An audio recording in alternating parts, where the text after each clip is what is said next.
Hello friends, followers and channel members, welcome back to another video here in Microsoft Flight Simulator 2020, and a little bit of a surprise here because the Aerosoft A330, which initially was announced a few months back, would not be available in Flight Sim 2020 but rather will be released after the release of Flight Simulator 2024. Well, surprise surprise, it's here.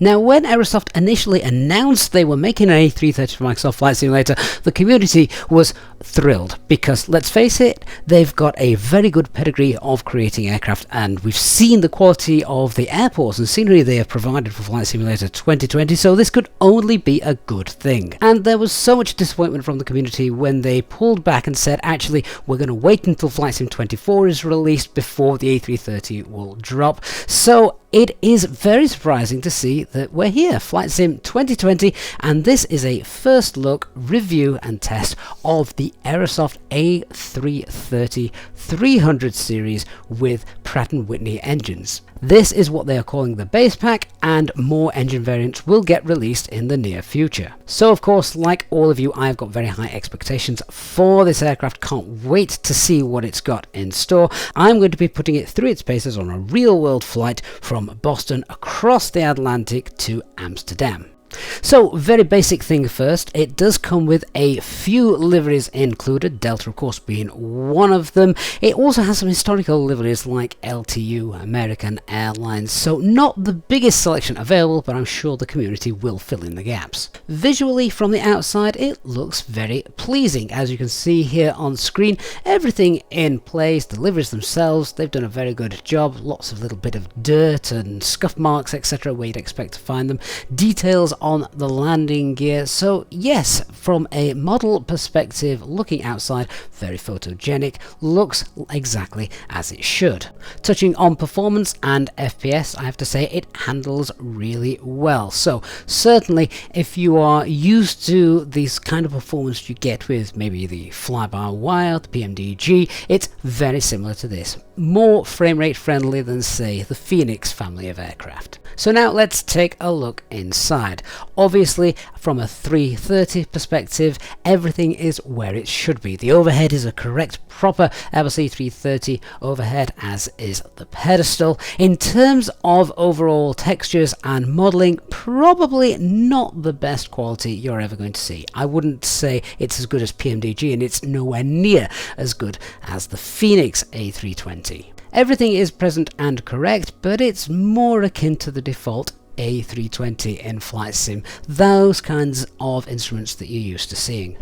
As I said though, the performance is very good, and it is the correct overhead and panels that we've got for the aircraft, so I guess you've kind of got to take the rough with the smooth there, depending on what you value. Next came my first big disappointment though for this aircraft, and that was the cabin. Now no, I don't spend a lot of time in the cabin, it's not really that important to me. However, I would expect something from Aerosoft to look a little bit better than this. There really isn't a cabin to speak of. I'm not even sure what decade this graphics set is from. You also can't exit the flight deck using the cockpit camera, meaning setting up custom views is just an absolute pain. Back in the flight deck then, and it does come with quite a neat, nifty little EFB tablet, which everything seems to work and is rather self-explanatory. Obviously, setting ground services will activate the various jetways, GPUs, things like that, doors, etc. So all of that is obviously nice to see. I also quite like the little free map that you get as well on display that you can see here just on the top right. Onto the settings page then to enter things like your sim brief username. Well, this then caused me a bit of an issue because they haven't disabled the keyboard inputs to the sim when using the EFB. This should be a basic thing to do. All the freeware developers and aircraft all do this as well, because obviously you're interacting with the sim and key toggles and keystrokes etc. So yeah, not good. Aerosoft would have expected that to have been done right from the start. And more frustration was in store when I was trying to calibrate my thrust levers. I have the Thrustmaster Airbus thrust levers, which I'm sure many of you also have, but this is not intuitive. It looks like it should be straightforward, move the thrust levers where you want each of the detents to be set, but it doesn't recognise them. Certainly did not for me, and caused no ends of pain. It also uses the same thrust axis in the sim as the Phoenix aircraft, so you would think that would be nice and straightforward for me, but no. Eventually, after 10 minutes of trying to get these set up, I gave in and settled for a setting that I thought I could just about live with. But yes, this was another little frustration for me, because something that should be so simple was absolutely not. Exploring all the other features of the EFB, all of this seemed to work quite nicely. It did indeed import everything from my SimBrief operational flight plan as I expected it to, so that of course is a nice plus. It also comes with a Takeoff Performance calculator, which of course you would expect it to, and I actually quite liked this because I was putting in all the information, all my weights, etc., using the live weather, the runway details, which it does pull in automatically, so you don't need to go looking for your runway distance that is available. It will know it all off by heart from its internal database, and it told me that I actually couldn't take off with the settings that I had got. I had essentially got a regulated takeoff weight because of the current weather conditions, and also because the runway I was going to be taking off on originally in my operational flight plan was just essentially too short. Even Toga wouldn't allow me to take off, so it was a different runway, flaps 3, and then we could do a flex departure. But nice that it actually gave me a regulated takeoff weight based on the conditions. This was a nice touch. So now on to the meat of the aircraft, and that is of course the setting up of the flight and the flight computer. The first big no-no for me, SimBrief integration is not available. You have to go back to the old school way of downloading your SimBrief flight plan to your PC, popping it into a specific folder for the aircraft, which it can then access. No SimBrief integration at the time of launch. Again, for someone like Aerosoft, I would have expected this to have been a given, considering that this is a standard for almost every other aircraft out there, even the free ones. Once you've downloaded it then and popped it into the correct folder, you can pop in the route, so departing from Boston to Amsterdam, pop it in here, and then of course it will read the flight plan that you've got and you're able to insert it. All of the setting up then was straightforward and as you would expect for usual Airbus standard operating procedures, but then things started to fall down.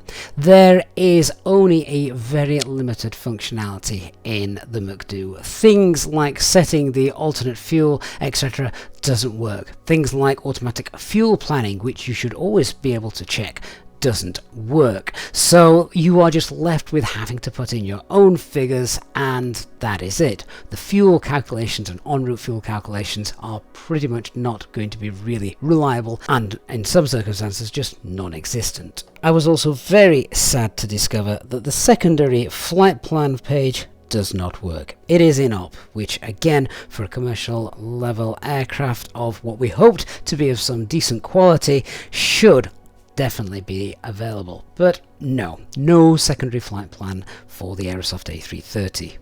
Alright, so that was a big disappointment, but what about the sounds? Here is the APU.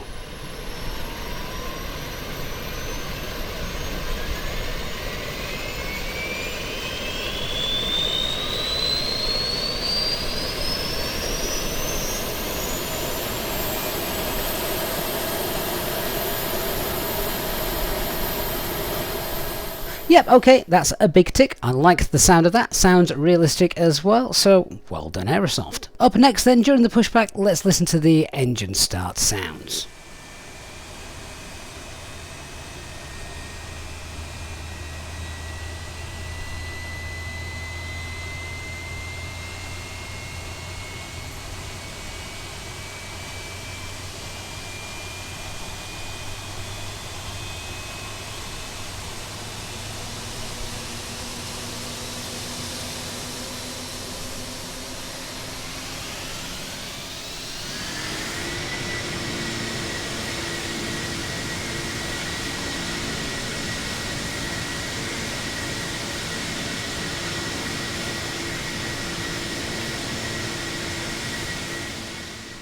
So once again, I was quite happy with the sounds of those engines. In fact, they were probably the best thing about this aircraft so far. It's probably also worth pointing out that the DCDU, or the screen where you can receive pre-departure clearances and messages from air traffic control, is inoperative, so doesn't work, which again is of course a great shame when you compare it to the fact that almost all other commercial and even freeware level aircraft of this kind do. So obviously we're now approaching the runway. It's time for takeoff for our evening transatlantic flight across the Atlantic Ocean to Amsterdam.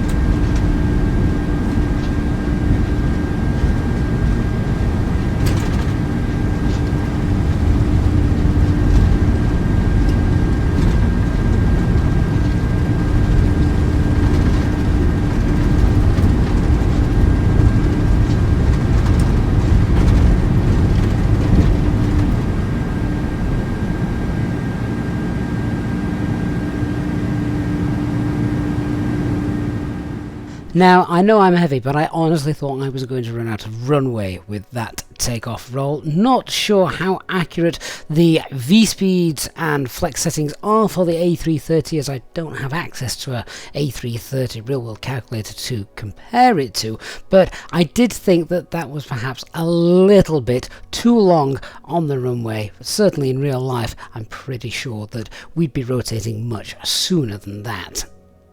It was at this point that I noticed that following waypoints with the aircraft in nav mode wasn't particularly great. Sometimes it would overfly them before turning towards the next one, which of course it would do unless it is specifically an overfly waypoint, which none of these were on departure. So I did feel that this could be better.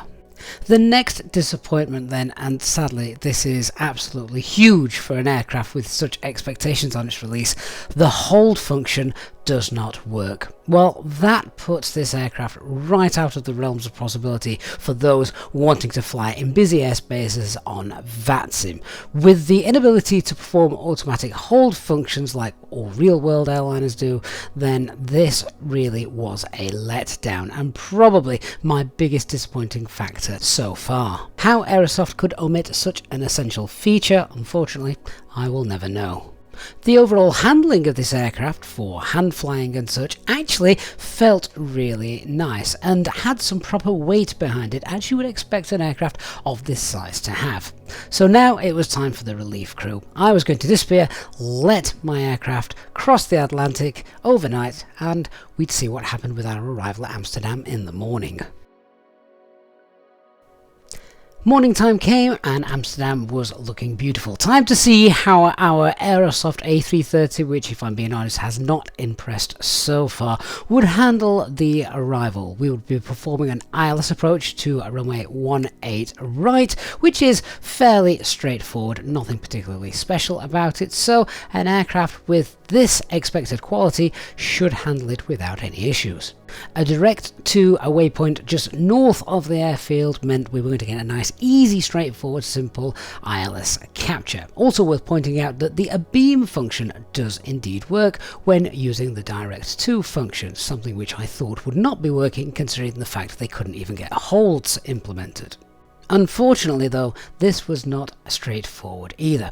Going direct to a waypoint, the aircraft really didn't like that. In the top right it should be telling us the name of the waypoint we should be going to. Instead, it's displaying the TP, the turning point, which is of course incorrect. Time to intervene then. Pull heading bug and let's turn ourselves onto an ILS intercept course, hoping then we will capture the ILS. We're just about at the right level for the glide slope capture as well. Let's see how she handles. As you can see here, not too bad. Captured the glide slope, captured the localizer. But take a look at the speed tape. We're in managed speed at this point. Yes, the approach phase is indeed activated. We've also got some flaps out and the aircraft is not slowing down. At this point, we should be at thrust idle because the aircraft is far too fast, yet we've still got engine power. the aircraft should be, by Airbus logic, reducing its speed to the next characteristic speed, which it is not doing. At this point, I had to intervene and start to pull the speed bug to slow the aircraft down to the approach speed manually. With that sorted, all configured, ready for landing, taking the autopilot off had a very undesired effect. Suddenly, the landing scale disappears. You turn the autopilot off and you lose the magenta diamonds on the primary flight display. Why has this happened? That shouldn't happen, of course. We've still got the landing system turned on, so another failure there. The final nail in this aircraft's coffin for me is the speed control of the autothrust on landing. It was winding the engines up, it was winding the engines down, it was unable to hold comfortably the 128 approach speed that was selected, meaning that my aircraft was getting thrust when I didn't want it because it just lifted me high. It would remove the thrust when I did need it, meaning we would sink a little bit, so trying to maintain that glide slope was just nigh on impossible. This meant, of course, that in real life this would indeed be a go-around, but to be honest, by now I just wanted this flight to end. I had not had a good time flying this aircraft, and it really was paining me to admit this. Aerosoft are an awesome company with unbelievable sceneries for Microsoft Flight Simulator, and I have been using the add-ons that Aerosoft have created for over 20 years, back in my FSX days and beyond. So when this aircraft was initially released, I had really high hopes for good, decent features to be enabled. Since this channel started 4 years ago, I've always found the best in everything, and I don't like to put any developers down, be them payware or freeware, but I really can't think of anything good to say about this aircraft. It is and feels like such a letdown. This aircraft should not be released, and in doing so I think Aerosoft will have tarnished their otherwise great reputation. Some people may say it's fine, it's perfect for those of you who just want a straightforward, simple flight. Well, the sad truth of that is indeed not the case. Anything but simple is this aircraft. Too many things go wrong, and for those of you who want a simple, straightforward flight, stick with other aircraft, things like the default A320, for example. If you want a decent A330 aircraft, the Headwind A330 is light years beyond the capabilities of this aircraft. It is also sadly not shown in this video, but full of bugs. VATSIM errors are very common for those of you who use that system. Also, I was flying quite comfortably with this aircraft at one point, and I decided just to alter the time of day. Not the weather, just the time of day. This is how it ended up. I honestly do not say this lightly, and I appreciate everything that Aerosoft have delivered for the sim. They, for me, create the best airports for Microsoft Flight Simulator, but don't under any circumstances buy this aircraft, not until it has a vast overhaul and updates, because you are quite simply wasting your money. And I'm being really honest when I say I'm sorry that I've had to say that. I would love to hear what you guys think, and I know of course that you'll be leaving comments down below telling me what you think. Hopefully this aircraft will see some love from Aerosoft in the future and bring it up to the standard we were all hoping it would be. Until then though, it's one to steer clear of. Thank you so much for watching, and I hope you found this rather bleak review helpful, but please remember, if you're not already a subscriber, please hit the subscribe button, turn on the notifications bell so you don't miss any future videos, and of course don't forget to like it if you have found it useful. Thanks for watching, I'll see you next time, bye bye.